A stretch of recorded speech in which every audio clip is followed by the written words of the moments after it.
Dive into today's key concepts. And it all starts with this idea of what is a system? Well, I like to say a system is a series of tasks that use repeatable processes.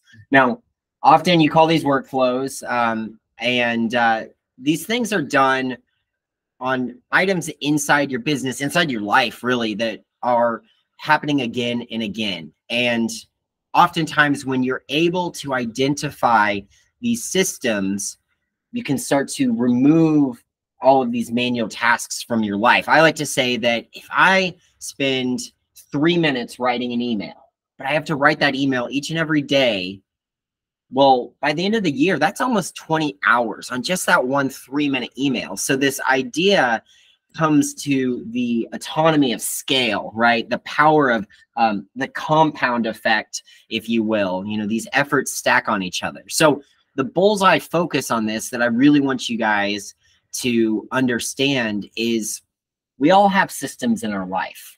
I call them routines inside of Sam because we all have routines in our life. It's the morning routine where you wake up and you brush your teeth, you go shower, you make some coffee, then you head to work.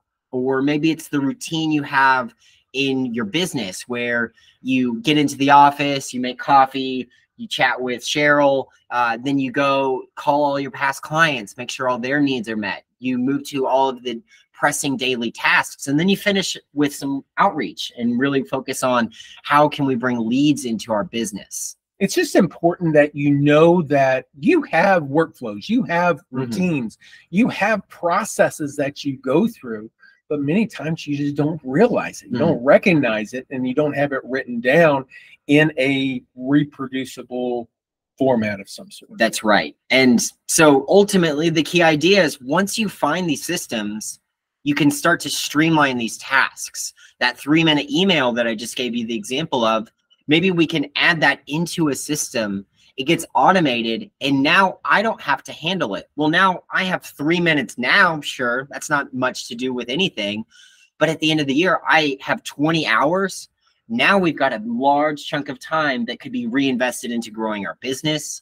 It could be reinvested to helping past customers or clients. Just so that nurture. That nurture, yeah. That you need. Or heaven forbid, we go and spend a little bit of time with friends, family, or maybe finding a hobby that lights us up so that we can refill our cup at the end of the day. Yes. So this is the power at its core of these systems. And again, time and time again, these gurus share how their systems added in automations and allowed them those things.